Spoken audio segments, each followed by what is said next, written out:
Bonjour à tous, comment allez-vous?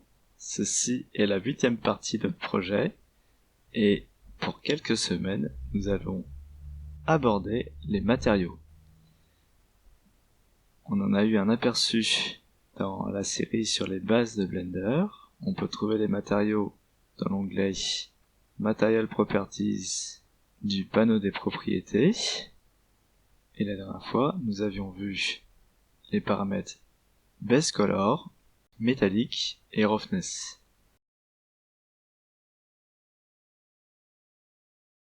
On peut voir que si on veut faire un matériau avancé, des valeurs allant de 0 à 1 ne seront sans doute pas suffisantes. Je ne vous ai pas parlé d'interface jusqu'à maintenant, parce que je pense que ça peut être distrayant au début, quand on commence, mais nous allons modifier un petit peu son aspect. Donc si vous passez votre souris sur les lignes plutôt sombres entre deux panneaux, vous voyez qu'il modifie son apparence. Cela vous permet de redimensionner les différents panneaux, comme vous le souhaitez. Donc, pour faire des matériaux plus avancés, on peut aller soit en haut où nous avons des configurations préenregistrées pour l'organisation de l'interface. On peut aller sur le paramètre Shading pour avoir sur la partie inférieure ce qu'on appelle le Shader Editor. Et ce que j'aime faire, moi de mon côté, c'est de passer ma souris sur cette ligne qui me permet de redimensionner les différents panneaux. Mais si je clique avec le bouton droit de ma souris, je peux choisir une coupe. Donc si je choisis Vertical Split, cela va diviser ma vie en deux. J'ai maintenant deux fois la vue 3D. Et ce que je peux faire maintenant, c'est utiliser un bouton qu'on voit dans le coin supérieur gauche de chaque panneau, et cela nous permet de choisir le contenu de notre panneau. Je vais donc choisir celui appelé Shader Editor ou Node Editor dans les anciennes versions, et maintenant j'ai mon Shader Editor. Je vais modifier mes vues pour juste me concentrer d'un côté sur un cube et de ce côté-ci les nodes, c'est-à-dire des sortes de blocs qui vont me permettre de créer mon matériau. Je vais d'abord vous donner un aperçu de ce que c'est.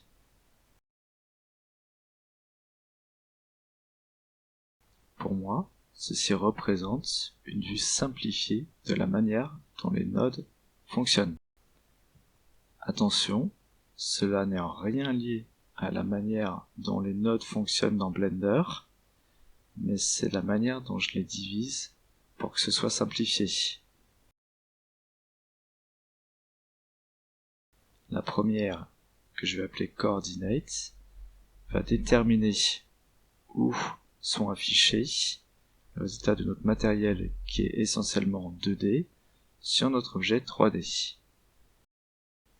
Nous avons ensuite ce qui est appelé Input, ou des valeurs d'entrée, qui peuvent être aussi simples que une couleur ou une valeur numérique.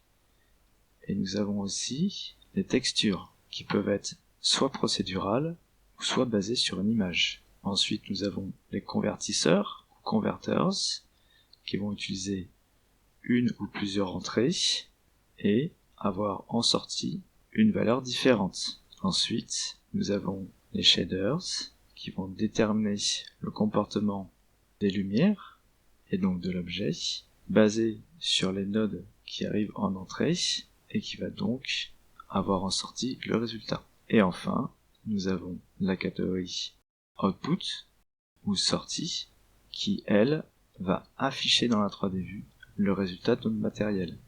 Alors, pour commencer, la navigation dans le Shader Editor est similaire à celle de la vue 3D. Donc, on peut zoomer en avant et en arrière avec la molette de notre souris, et on peut aussi faire un pan en utilisant le bouton du milieu de notre souris. Nous avons dans les menus en haut une partie add pour ajouter des nodes, et on va trouver tous les types présents ici. Et nous avons enfin ce qui est appelé frame, ou les cadres qui nous permettent d'organiser nos nodes. Comme on peut le voir, ce sont des cadres plus sombres, et on peut y mettre nos nodes. On peut également supprimer n'importe quel élément du shader editor. Donc, pour commencer, on va voir qu'il y a des ronds de couleurs à la gauche ou à la droite de chaque node. Ils sont de 4 couleurs différentes. Les gris ont en entrée ou en sortie une seule valeur, une valeur numérique à virgule. C'est comme les valeurs que nous avons dans les sliders, par exemple, pour la roughness, qui va, elle, de 0 à 1. Voilà. Les points ou les ronds jaunes contiennent 3 valeurs, qui sont principalement utilisées pour les couleurs. Si on ouvre les paramètres de cette node, on voit bien que la couleur est définie par 3 valeurs, R qui veut dire rouge, G pour green qui veut dire vert, et B pour blue qui veut dire bleu. Donc 3 valeurs en sortie de cette node. Nous avons également les ronds bleus qui vont aussi contenir 3 valeurs, mais qui vont représenter un vecteur, c'est-à-dire une position ou une direction dans l'espace 3D.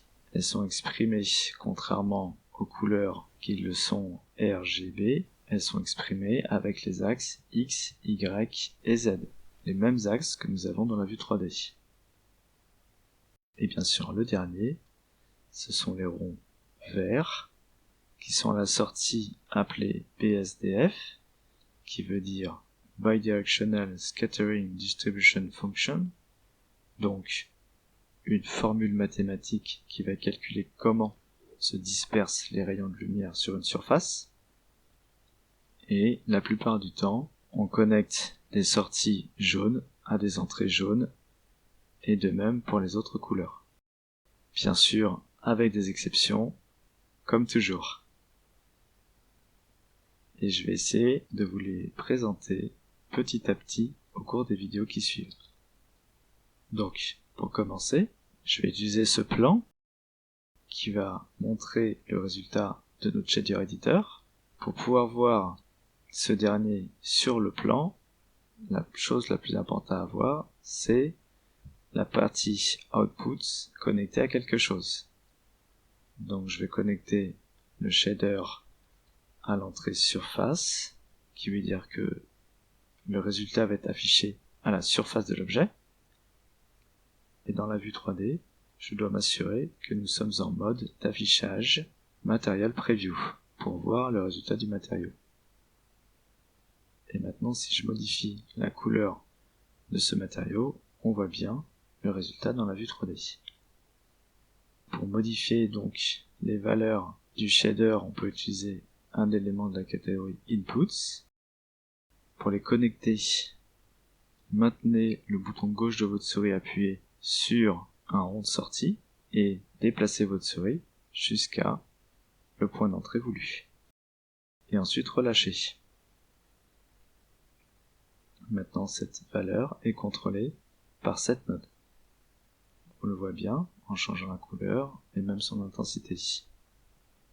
Et je peux aussi, en cliquant ici, aller modifier directement les valeurs avec des chiffres. Nous avons également, pour modifier des valeurs numériques, comme le slider métallique, une node, donc la node value. Si je la connecte maintenant à la partie métallique, je peux modifier sa valeur. Si je vais au-dessus de 1, le résultat va être 1, puisque la valeur de métallique ne va pas au-delà de 1, bien sûr. Donc, avoir une valeur de 2 revient au même que d'avoir une valeur de 1. Et maintenant, par exemple, la valeur de roughness peut être entraînée par la valeur d'une texture. On a deux types de textures qui sont affichées ici. La première est appelée procédurale. Cela signifie que le résultat qu'elle crée est basé sur une formule mathématique. Je vais vous faire une démonstration. Si je connecte cette texture procédurale à l'entrée base color de mon shader,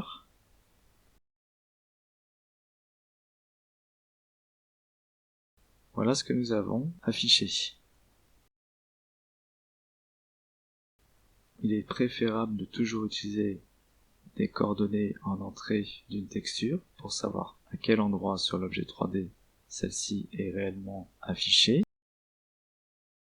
Donc, je vais utiliser cette node et sa sortie objet que je vais connecter à l'entrée bleue, donc vector de ma texture.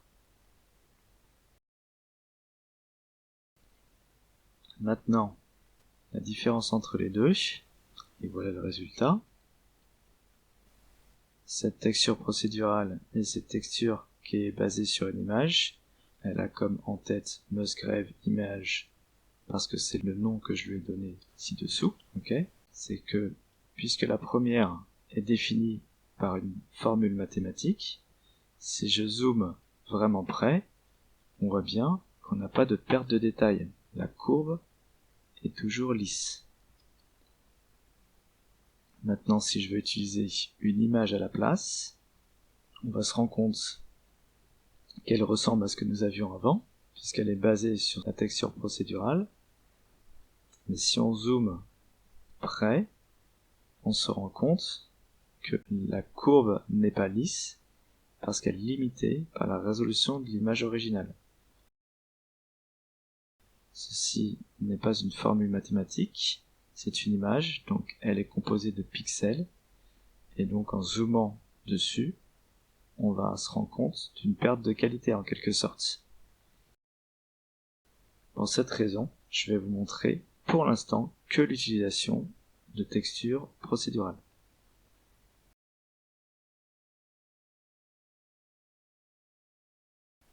D'accord.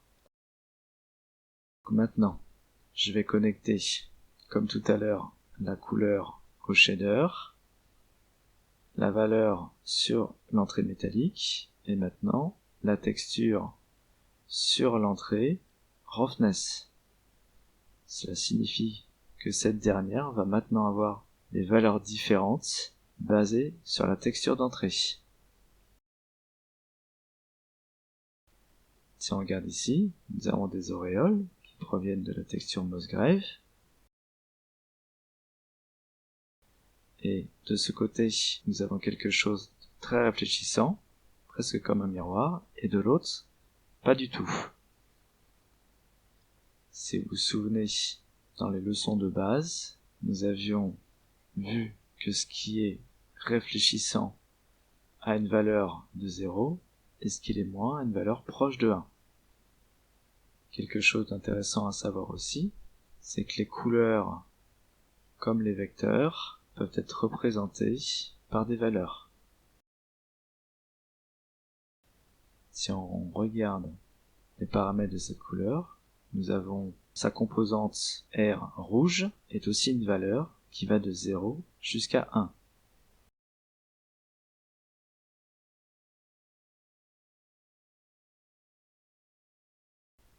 Et nous avons exactement les mêmes valeurs, quelque chose qui va du noir au blanc, c'est-à-dire que noir a une valeur de 0 et blanc a une valeur de 1.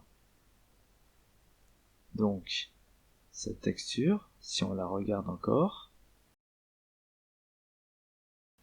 on voit bien une zone noire là où ça réfléchissait beaucoup avant, et une zone blanche là où c'était moins réfléchissant. Donc si on replug comme tout à l'heure,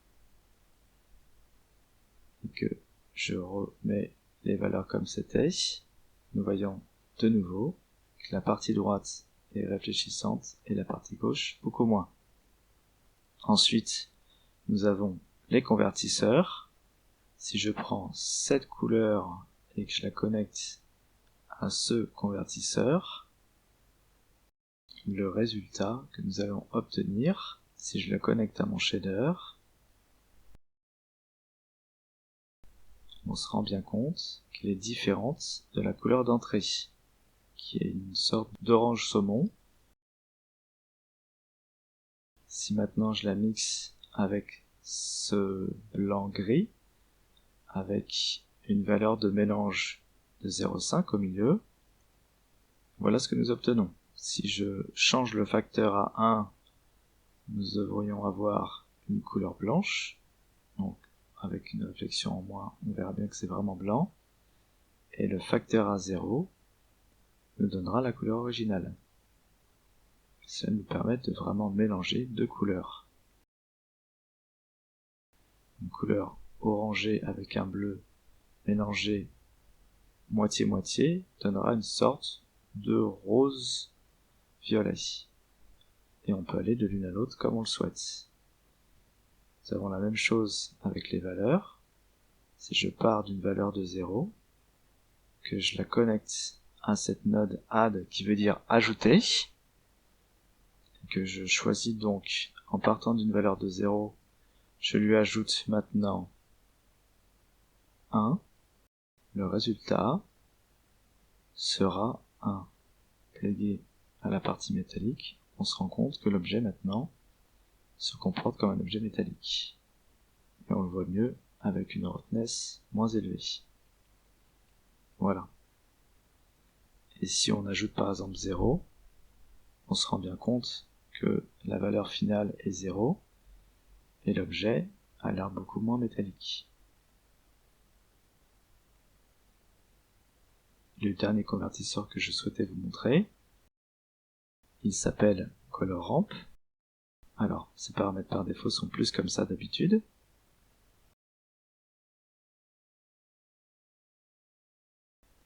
Ici maintenant, si je connecte ma texture avant, voilà ce que nous avions. Et en passant par la ColorRamp, celle-ci va prendre les valeurs d'entrée. Et ce qui a une valeur proche du noir va avoir la valeur de ce slider ici. Et ce qui est blanc va avoir la valeur du slider sur la droite, qui est pour l'instant blanc. Si je la connecte à l'entrée de mon shader, que je remets la roughness à 0,5 pour avoir un résultat comme précédemment, on voit qu'il n'y a aucune différence, puisqu'on est parti d'une image noir et blanc, et on n'a pas modifié la valeur des deux sliders qui vont du noir au blanc. Maintenant, si je change la valeur de noir ici, cela veut dire que le noir de la valeur originale va maintenant être coloré en bleu. Maintenant, les noirs sont bleus, et je peux changer la valeur des blancs et les transformer en rouge. Cela a modifié les valeurs de couleur d'entrée et les a transformées en celles que nous avons sélectionnées ici. On peut modifier les valeurs des deux sliders et même les déplacer.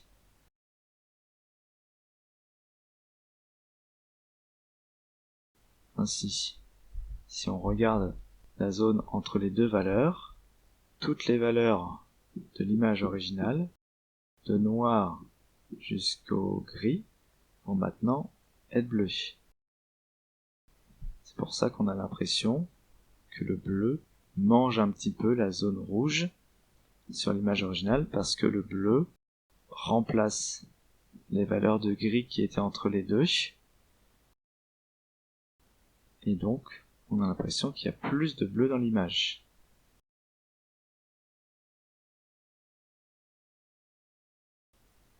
C'est la même chose si on bouge le slider rouge. On voit bien que la zone au milieu qui est un petit peu violette disparaît au profit du rouge.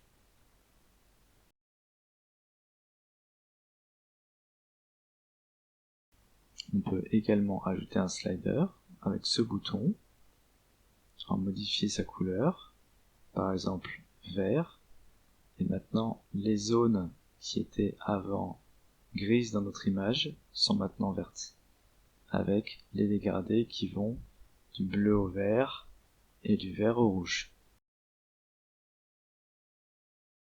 Voilà, cela conclut notre introduction au shader. C'est la fin du cours. J'espère que c'était assez simple pour vous, parce qu'ensuite nous allons aborder la création de matériaux un peu plus complexes en utilisant ces nodes, et plus juste le panneau des matériaux. Je vous encourage à créer des matériaux, parce que cela peut prendre un peu de temps avant d'assimiler les concepts que je viens de vous démontrer, quand vous n'êtes pas habitué à ce genre de système, c'est-à-dire utilisation des nodes. Amusez-vous bien, et je vous vois dans le prochain cours. Bye.